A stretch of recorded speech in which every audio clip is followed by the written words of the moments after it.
Hoi. Julius. Simone. Hey. Hoi. Ja. De ultra-renner. Ja joh, wat een avontuur niet.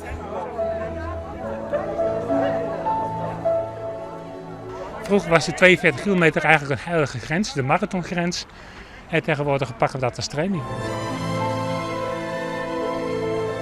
Het zal niet gezond wezen. Nee.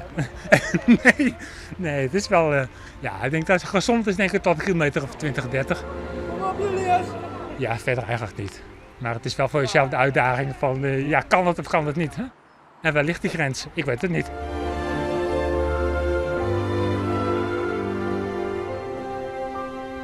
Ik ben in 2008 begonnen bij de loopgroep. En eigenlijk meteen alle marathons gelopen.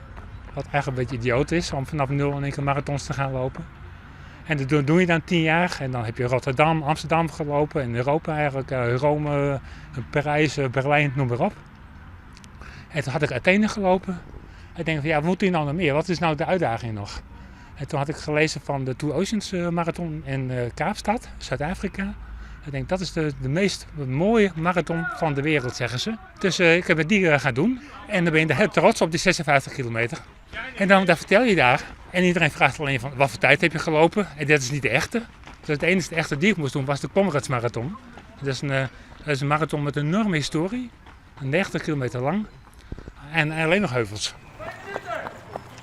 Toen ik bij de loopgroep begon, toen de eerste keer als je hem toezag, nou, het zag er helemaal niet uit.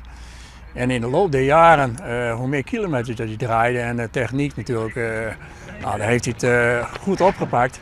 In mijn eigen onvoorstelbaar dat je mij zou lopen, zou je draven kennen. Ja, zeker. Ja, maar dat zou, ik geef hem, als ik hem zo zie lopen, geef ik hem ook geen kwartje. Maar hij kan zoveel kilometers achter elkaar lopen. 2 weken geleden heeft hij 140 kilometer gelopen.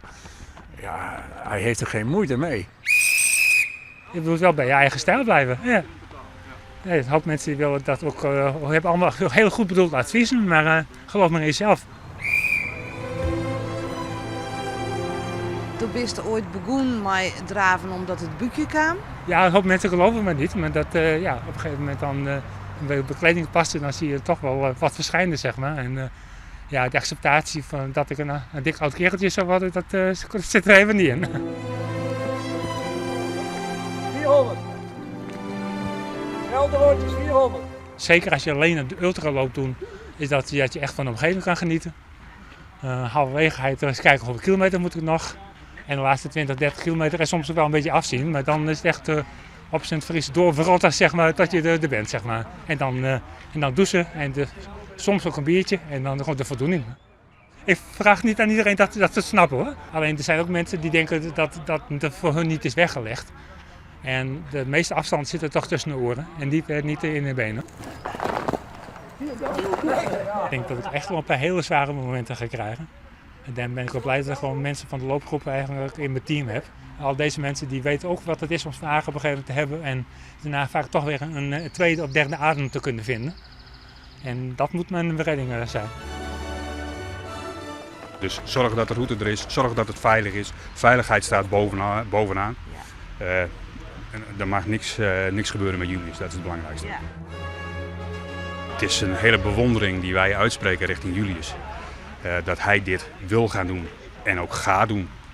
En ja, wij zijn super trots dat wij in dat begeleidingsteam mogen zitten. En is het dan de geest die het doet of is het het lichaam? Ja, het is vooral de geest.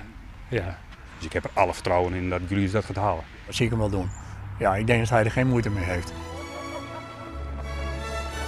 Ik krijg de vraag van mijn vrouw ook al van als je dat nog straks haalt, wat ga je dan doen? Dus die is zo bang dat hij nou een gekkere ideeën gaat krijgen. Vragen, ik herhaal hem. Geen idee. Dit moet eerst maar. Dit wordt een enorme uitdaging. Ja.